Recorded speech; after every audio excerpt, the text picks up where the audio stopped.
Chapter 83, The Auggie Doll. For a while, the war was all we talked about. February was when it was really at its worst. That's when practically nobody was talking to us, and Julian had started leaving notes in our lockers.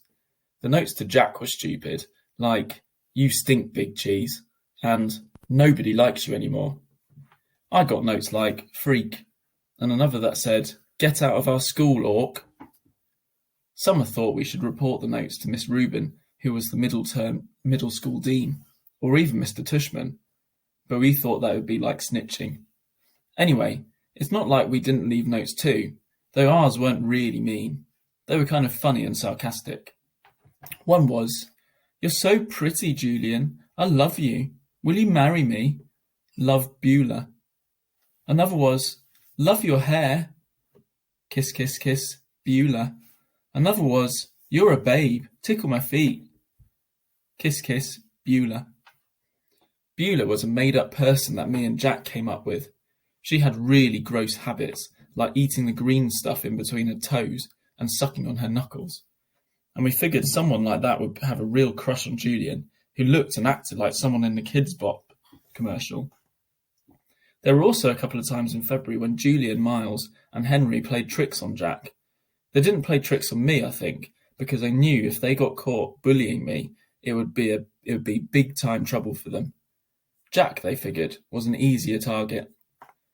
So one time they stole his gym shorts and played monkey in the middle with them in the locker room.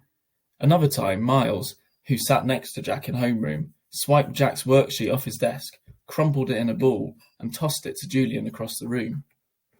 This wouldn't have happened if Miss Batoza had been there, of course, but there was a substitute teacher that day, and subs never really know what's going on. Jack was good about this stuff. He never let them see he was upset, though I think sometimes he was. The other kids in the grade knew about the war. Except for Savannah's group, the girls were neutral at first, but by March they were getting sick of it. And so were some of the boys. Like another time when Julian was dumping some pencil sharpener shavings into Jack's backpack, Amos, who was usually tight with them, grabbed the backpack out of Julian's hands and returned it to Jack. It was starting to feel like the majority of boys weren't buying into Julian anymore. Then, a few weeks ago, Julian started spreading this ridiculous rumour that Jack had hired some hitman to get him and Miles and Henry. This lie was so pathetic that people were actually laughing about him behind his back. At that point, any boys who had still been on his side had now jumped ship and were clearly neutral. So, by the end of March, only Miles and Henry were on Julian's side, and I think even they were getting tired of the war by then. I'm pretty sure everyone stopped playing the plague game behind my back too. No one really cringes if I bump into them anymore, and people borrow my pencils without acting like the pencil has cooties. People even joke around with me now sometimes. Like the other day I saw Maya writing a note to Ellie on a piece of Ugly Doll stationery. And I don't know why, but I just kind of randomly said, "Do you know the guy who created the Ugly Dolls based them on me?"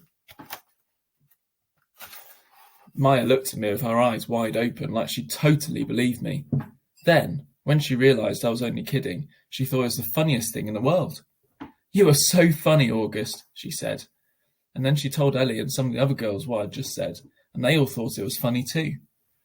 Like at first they were shocked, but then when they saw I was laughing about it, they knew it was okay to laugh about it too. And the next day I found a little Ugly Doll keychain sitting on my chair with a nice little note from Maya that said, "For the nicest Auggie doll in the world. Kiss, kiss, Maya." 6 months ago, stuff like that would never have happened, but now it happens more and more. Also, people have been really nice about the hearing aids I started wearing.